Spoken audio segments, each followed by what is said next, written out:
자, 지피직입니다. 예, 목격자 K 권유 대표 모시겠습니다. 어서 오십시오. 안녕하십니까.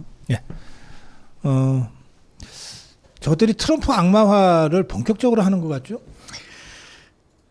이 참 무능한 정권이요. 트럼프와 협상이 잘 될 것 같지 않다라는 생각이 드니까 아예 이제 트럼프를 망가뜨려서 트럼프에 대한 대한민국 여론을 망가뜨려서 대한민국 내에서 자기들 정치적 입지만 잘 유지하자. 그러니까 애초에 이걸 제대로 진정성 있게 노력을 하지 않으니까 자기들도 아는 거예요. 이런 방식으로 이런 방향으로 트럼프가 시원하게 이재명 손을 들어줄 리가 없다라는 걸 너무 잘 알고 네. 그 외에 진정성 있는 협상을 할 의지 자체가 없는 겁니다. 왜냐? 그건 거의 대부분이 다 중국을 불편하게 하거든요. 그런 관점이기 때문에 애초에 이런 걸 이제 시간표에 따라서 자기네들 빌드업 전략을 가지고 있었던 것 같습니다.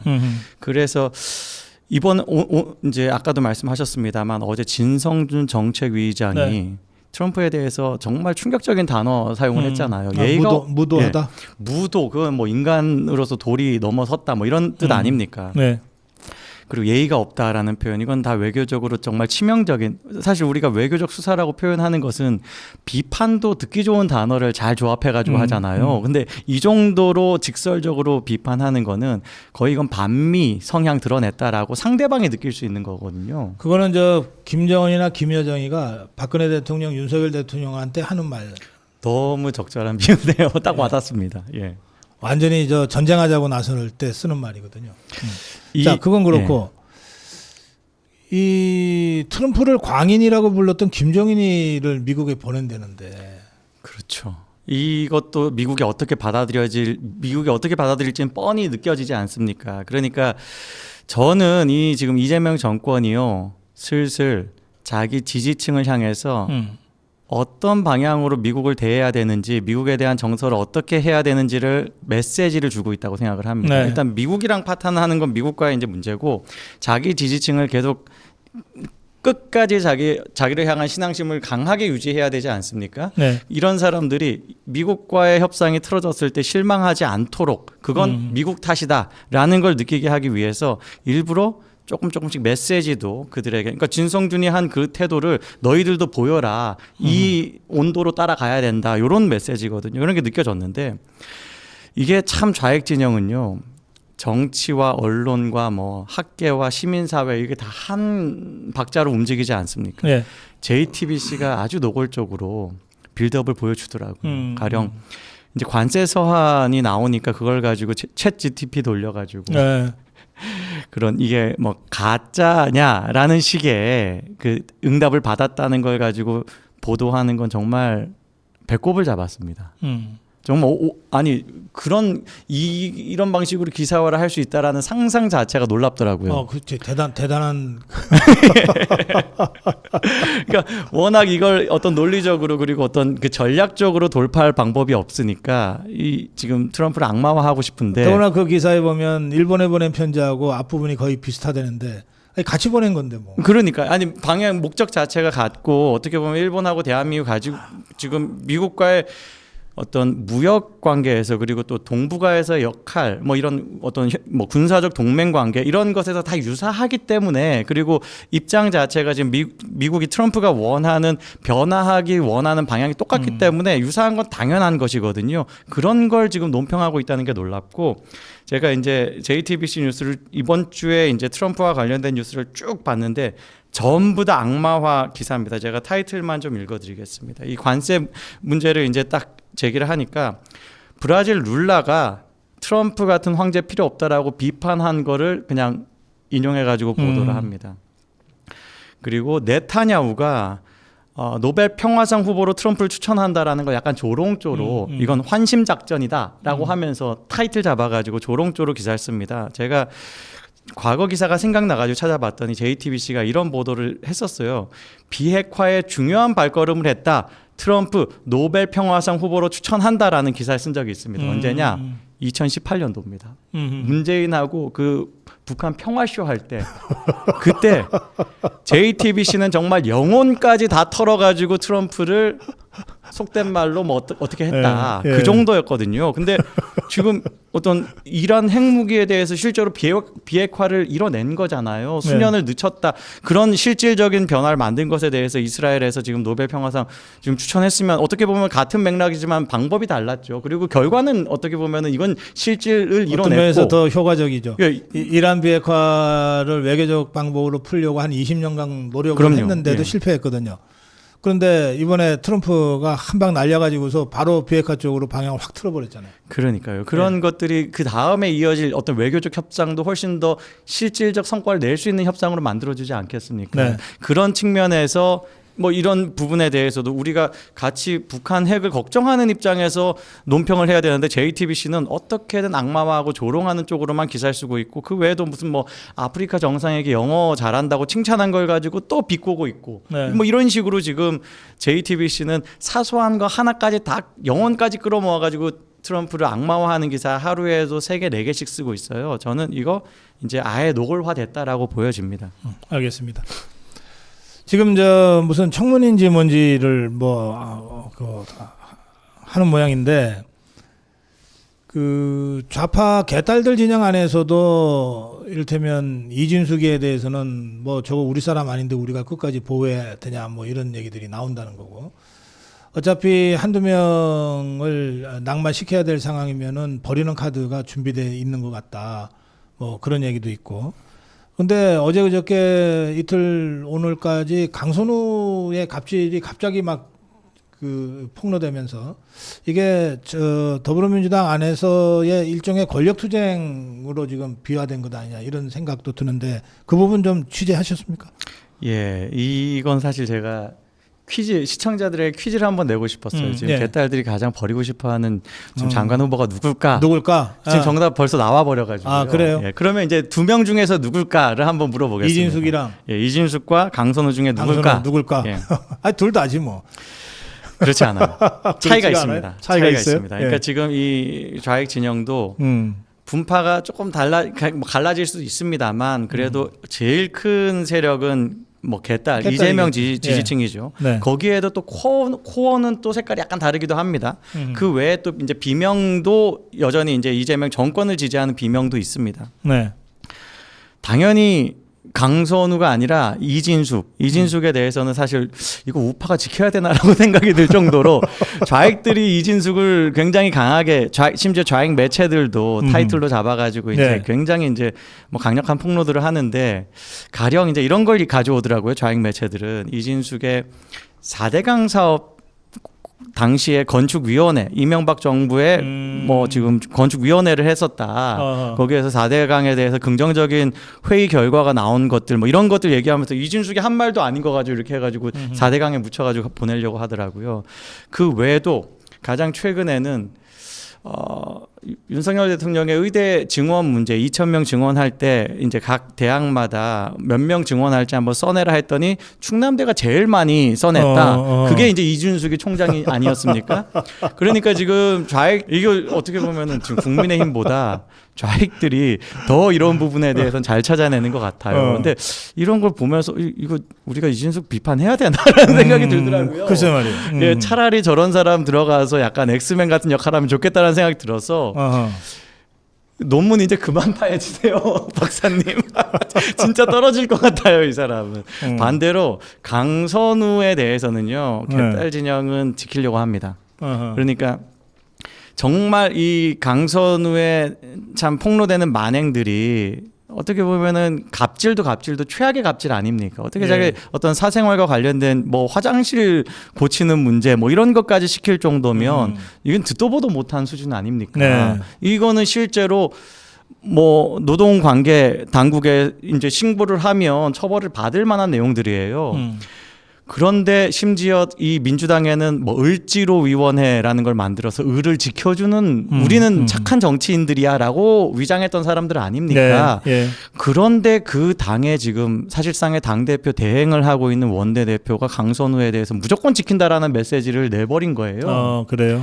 현역 의원들끼리 서로 뭐 지켜주고 하는 건 뭐 예상도 되는 범위였습니다만 이것도 다 이제 개딸들한테 강선우 강선우는 좋겠네. 지켜준다 그러니. 강선우 까지 말라는 메시지 선 지금 국회의원들이 장관 지명돼서 낙마한 경우가 아직까지 한 번도 없거든요. 그러니까요. 예. 예. 그런 사례로 또 만들 것 강선우 같아요. 저 신기록 한번 세워보지 뭐. 예, 뭐 아유 그냥 뭐 장관하고 또 우리 계속 장관에 대해서 또 비판하고 뭐 그것도 뭐 모르겠습니다. 아무튼 이진숙을 지키고 싶어졌어요. 장경태 최민희가 내부 총질 당하고 있습니까? 이게 굉장히 재밌는데 지금 박찬대 정청래의 지금 당 대표 경선 뭐 경쟁은 정말로 이 지지층 간에 꽤 심각한 어떤 감정 다툼을 하게 되더라고요. 네. 그런데 여기에서 이제 이제 의원들도 슬슬 줄 서는 어떤 모양도 보이기도 하고, 그런데 이 중에서 장경태 최민희가 좀 도드라졌습니다.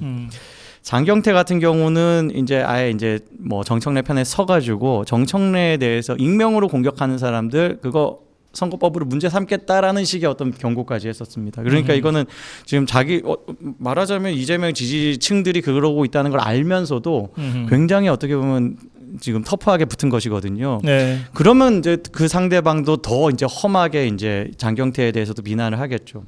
최민희는 좀 더 재밌습니다. 최민희는 이번 달 초에 7월 2일, 7월 1일 뭐 이쯤에 방송 3법이 이게 이재명 대통령의 뜻이다라고 하면서 아주 속도감 있게 추진하겠다라고 발언을 하면서 어떤 현장에 같이 있었던 언론 노조 위원장 이호창이라는 사람을 언급하면서 이게 지금 대통령 뜻이 지금 다 전달되고 우리 같이 공유하고 있다는 식으로 이야기했는데, 여기에 대해서 이호창이 일단 그건 사실이 아니라는 식의 입장이 나온 것 같고요. 그리고 고발뉴스라고 있지 않습니까? 그 MBC에서 떨어져 나온 기자가 만든 매체, 그러니까 좌익 매체고 자기는 친 이재명 매체다라고 이야기하는데 최민희 저 거짓말하는 거다라는 식의 단독 방송을 하더라고요. 예.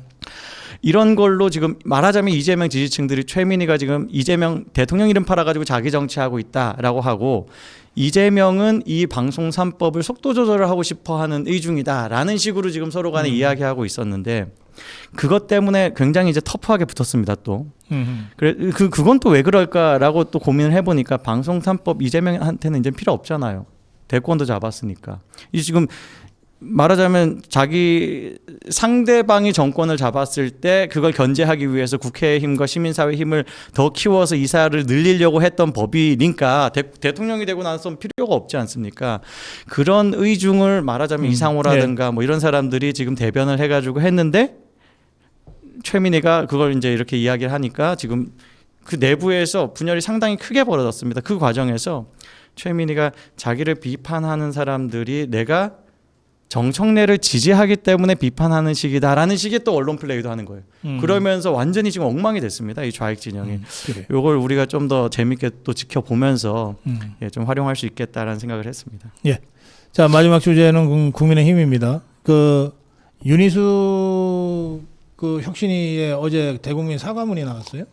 당원 사과, 대국민 사과인데 어떻게 보세요?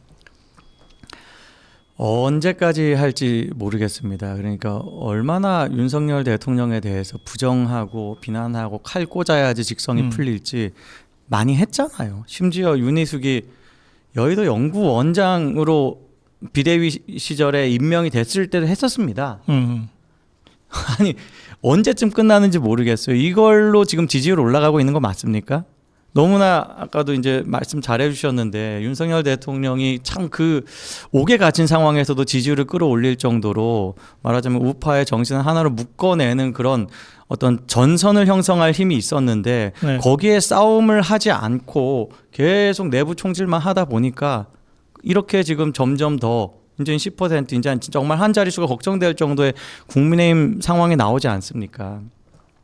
지금 박찬대 같은 경우는 이제 내란 특별법이라는 걸 만들어 가지고 국민의힘을 분열시키려는 계산을 그냥 드러내 버렸어요. 근데 이거는 단순히 경고성이 아니라 실제로 그걸 원할 것 같습니다. 왜냐하면 뭐 지금 박찬대도 당연히 이재명에 충성한다는 관점에서 이걸 하는 겁니다. 그럼 이재명의 의중을 읽으려고 할 텐데 그냥 이겁니다. 이재명이 이번 단임으로 끝나면 안 된다. 개헌을 해야 된다. 개헌하려면 2028년에 총선을 200석 넘게 먹어야 된다. 그러려면 우파 정당을 아예 갈갈이 찢어놔야 된다. 거기에 지금 윤희숙이 같이 놀아나는 격이 되어버리는 거예요.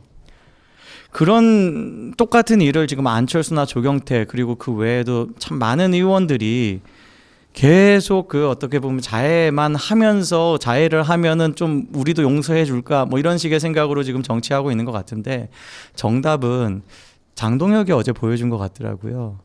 장동혁이 이제 방송에서 거의 한 30분 정도 한 인터뷰인데 그 중에서 사람들한테 많이 이야기된 게 내부 총질하는 사람 내부 총질 할 거면 차라리 당 나가라.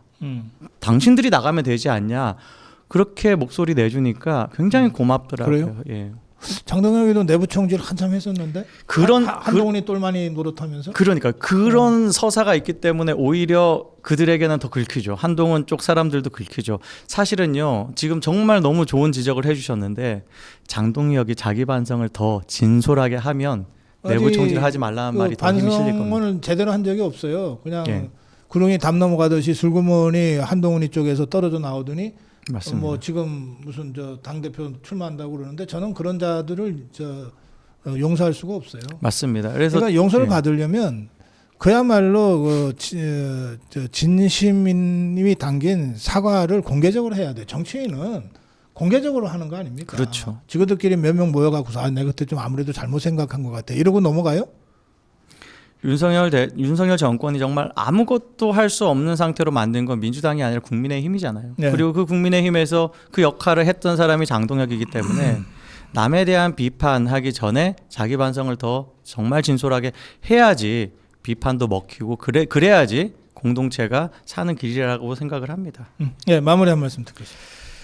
예, 뭐 이재명은 뭐 시간이 갈수록 실력이 드러나고 있습니다. 단지 이 어떤 실력이 결과로서 나올 때까지 시차가 있기 때문에 국민들의 어떤 이재명에 대한 평가 이런 것들도 조금 지연될 뿐이에요. 거기에 우리가 뭐 여론조사가 어떻게 나온다 이런 거에 우리가 뭐 용기를 잃거나 하지 말고 지금 이 순간에 이재명이 잘못하고 있는 것들에 대해서 꼼꼼하게 우리가 잘 지적을 하고 또 그 지적이 효과적이기 위해서는 우리 우파 시민들도 공부가 많이 필요한 것 같습니다. 어떤 외교라든가 뭐 정치라든가 제도라든가 사회라든가 이런 부분에 대해서 제일 잘 가르쳐주는 방송이 저는 유튜브 중에서는 고성국 TV라고 생각을 합니다.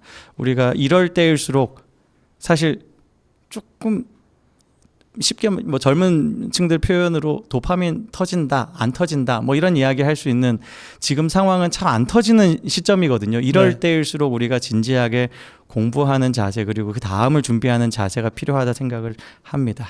예. 예, 오늘 지피지기 그 트럼프 악마화를 시도하고 있는 종북 주사파들 이 민주당뿐만 아니라 그 좌파 언론들까지 합세해서 트럼프 악마를 하고 있다는 것이고요. 이게 단순한 현안 차원에서가 아니라 수십 년간 해온 그 북한의 주한미군 철수, 보안법 폐지, 그리고 대한민국 적화라고 하는 큰 전략 속에서 이루어지고 있다라고 하는 인식까지 좀 함께 하셨으면 좋겠고요. 그다음에 지금 저것들 중에서 저 좌파 것들 중에서 버리는 카드로 아마 이진수이가 선택된 것 같다. 강선우는 어쨌든 보호한다는 게 현재까지 입장인 것 같다. 이 부분에 대한 분석해 주셨고요. 그리고 박찬대의 내란 특검법 분석하시면서는 저게 이재명이가 한 번으로 끝나는 게 아니라 한 번 끝나고서 감옥 갈 게 아니라 헌법 고쳐 갖고서 한 번 더 해 먹으려고 하는 그 생각을 하는 모양인데 그 길을 터주기 위해서는 3년 후 총선에서 200석을 넘어서 개헌을 해야 되는데 그걸 하기 위해서는 국민의힘을 이 내란특별법 발의해 가지고 그 1, 2, 3 개헌 이후에 그 국민의힘이 선관위로부터 받은 그 지원금 지금까지 108억인데 앞으로도 아예 못 받게 하겠다. 저것들을 사실 국민의힘 돈 없으면 아무것도 못하는 정당 집단이라고 하는 걸 종북주사파들이 정확하게 알고 있는 것 같아요. 그런 식으로 해서 아예 자유파를 괴멸시키고자 하는 나름의 그 큰 그림 속에서 이게 움직이고 있는 것 아닌가라고 하는 이런 합리적 의심과 분석까지 해주셨습니다. 네, 목표석 K 권유 대표와 함께한 지피지기 여기서 마무리하고 고맙습니다. 감사합니다.